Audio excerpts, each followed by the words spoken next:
fii itam mën ngaa jox sa waa kër ndigal ñu toggal ab añ baa ñu tàngale la café nga yóbbu ko ci liggéey ba nee ku ne ci biir dëkk bi nag nun ñi ne ci biir dëkk bi li nu war mooy bàyyi suñ kër ya ñëw ci baatu ndigal bii ñu ne bokk jàpp ci mbale mi ba mbale mi yegg rek waaye ña ngay bale kat ngay mel ni bokkoo ci ne waaye boo ne ñoo ngi bale nga xam ne ci nga bokk kon nan bàyyi yitte yi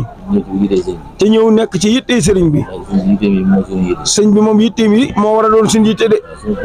suñ paju aajo daal mi ngi ci li def li sëriñ bi bëgg ne buñ ko defee rek liñ bëgg moom faaw suñ borom defal ñu ko kon murit yi ndigal laa ngoog nee na Darou Bairé Fall TV Kawsara Fall TV ak Mouridulaay TV waaw nee na sëñ bi ne ngeen jottali kàddu yi ba mu yaatu ndax sëñ bi daa bëgg ñëpp bokk yëg daa bëgg it bokk ñëpp jariñu nee na woowuñu nu ngir fitna woowuñu nu ngir sonal ñu dañoo bëgg a dimbale rek ne li ñuy dimbalee nag dañuy wax li mu bëgg rek suñ ko defee sa borom defal ñu leen bëgg lépp kon nag murid ndigal laa ngoog